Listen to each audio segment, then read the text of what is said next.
القراء على موقع بعض الصحف اللي نشرت التعديلات الدستورية. في واحد اسمه الأستاذ أحمد كامل معرف نفسه، بيقول محامي، بيقول: أعطوا فرصة للقوات المسلحة أن تسير في عملها لبناء الدولة. أعطوا الفرصة للجنة تعديل الدستور التي قامت بتعديل هذه المواد التي لم نكن نحلم بها في الحلم. لا تتركوا الشك يتسرب في قلوبكم حتى أصبحنا نشكك في بعضنا البعض. طيب احنا يعني ألا يشفع برضو واضح ادينا احنا فرصة للقوات المسلحة 60 سنة. لا سنة انا مش عايز ارجع للتاريخ ده يا دكتور، مش هم. خلينا في الظرف اللي احنا فيه. معلش خلينا في الظرف اللي احنا فيه. الفكرة ان الاخ احمد في الحقيقة هو بينطلق من منطلق غير مسلم به، لانه صحيح احنا ما كناش نحلم بهذا التعديل في ظل وجود النظام السابق، انما احنا الان حدثت ثورة وحدثت تضحيات، وفي إمكانية أن ننتقل إلى نظام ديمقراطي يهم ال 80 مليون. نعم. احنا دلوقتي عايزين نظام ديمقراطي ل 80 مليون، مش عايزين نجمل وجه الاستبداد. نعم. تجميل وجه الاستبداد فات زمانه، ولذلك الآن مش ممكن أن تدور العجلة إلى الوراء. وأنا هقول لك حاجة، اسمح لي أن أختلف مع الدكتور جابر في الحتة دي. أنا نفسي من زمان يا ريت تختلفوا، لأنه أنتوا متفقين على حاجات كتير. متفقين عليك احنا. طيب شوف بقى أقول لك إيه. اتفضل. لو لاحظت ان التعديلات التي اجريت على دستور 71 3 مرات، ودي الرابعه. المره الاولى سنه 1980، المره الثانيه 2005 الماده 76، المره 2007 33 ماده ولا 34 ماده بالماده 76. في كل مره كانت مصيبه. المصيبه بتاعت تعديل 80 اولا الماده الثانيه نعم التي اضيف فيها الف لام. الشريعه الاسلاميه او مبادئ الشريعه الاسلاميه طول عمرها من سنه 1884 وقت صدور القانون المدني في عهد الاحتلال البريطاني كان فيها هذا النص. الشريعه الاسلاميه والعداله من المصادر الاساسيه للتشريع وللقاضي، وكانت موجودة في الدساتير الأخرى وفي الدستور 71 نفسه. إنما التعديل بتاع سنة 80 لأن أنور السادات حب يمرر التعديل بتاع مادة 77 فحب يكبر حكاية الألف لام دي.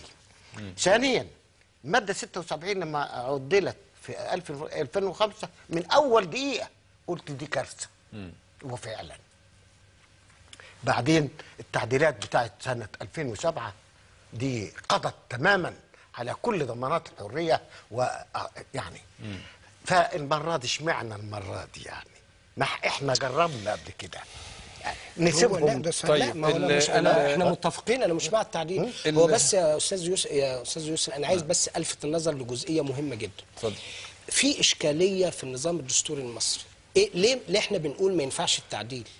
لأن الدستور المصري قايم في تنظيم السلطات على فكرة الاختلال الواضح بين السلطتين التنفيذية والتشريعية. فالسلطة التنفيذية اللي فيها رئيس الدولة والحكومة، الحكومة خاضعة لرئيس الدولة والبرلمان خاضع للحكومة. فأنت عندك الباب الخامس في الدستور تحت عنوان النظام الحكمي في الدولة، ده 111 مادة.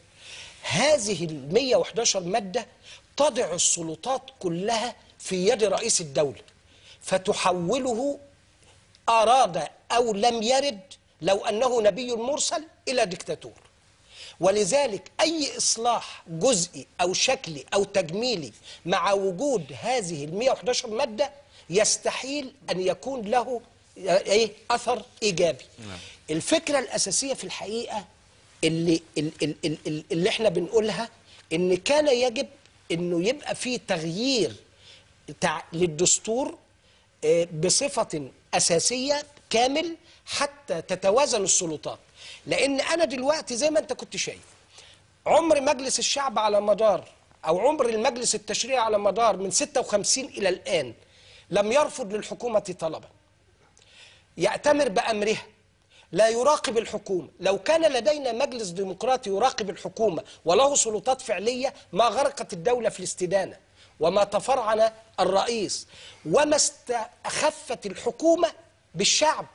وانت كنت حتى شوف الوزراء كانوا بيبقوا حتى في البرلمان كانوا مستفزين للشعب، اللي رايح يأزأز لب واللي رايح ده الدكتور الجنزوري في حواره مع المصري اليوم قال عبارة يعني واضحة الدلالة لم يلتفت إليها أحد.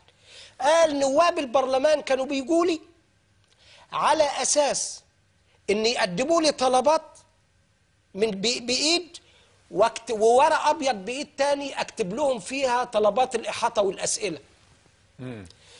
هذا هو التعبير، قول الجنزوري، التعبير عن إيه؟ عن حقيقة السلطة التشريعية وحقيقة التوازن بين السلطات في مصر. إذن أنا دلوقتي أعالج وضع مثل هذا الوضع إزاي؟ لا يمكن إصلاحه. طيب أنا عايز، لأنه إحنا ما فضلناش غير يعني دقائق معدودة. يعني دكتور ثروت، هل يعني بعد حضرتك شرحتوا التعديلات ما ده لسه احنا ما قلناش حاجه. اتمنى ان يكون معانا لا ده في حاجات تانية احد كتير. اعضاء اللجنه، يا ريت لكن يا ريت على اي الاحوال نفسي. طيب شوف طيب انا عايز اسال حضرتك يعني من اللي عمل حتى كمان شفت الترزيه بتوع زمان، عمرك شفت الترزيه بتوع الماده 76 المره الاولى والثانيه. انا عايز بس يا يسري بيه نقاط تلغرافيه، بس نقاط تلغرافيه عشان بس تفتح بها حوارات مع ضيوفك بعد كده.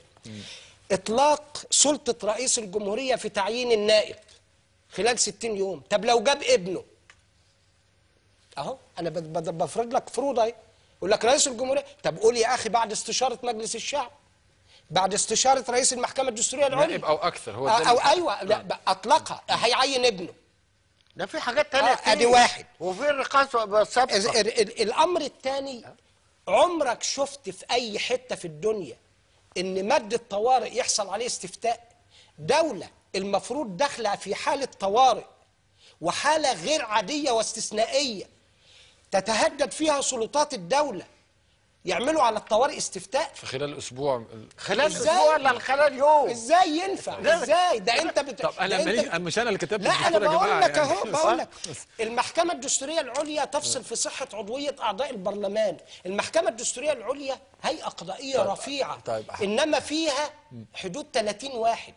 ازاي هيفصلوا في 1000 2000 ولا 3000 طعن؟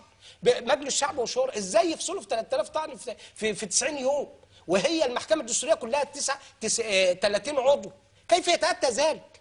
طيب يمكن الاليات دي ممكن نناقشها، يعني نكبر لا مساله. لا وفي بقول لك في يعني مثلا في حاجات برضه خطيره. استاذنا الرقابه السابقه، استاذنا الدكتور في حاجه اسمها رقابه قضائيه سابقه.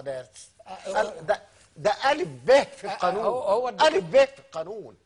القضاء فصل في منازعات قامت وليس في منازعات متوهمه.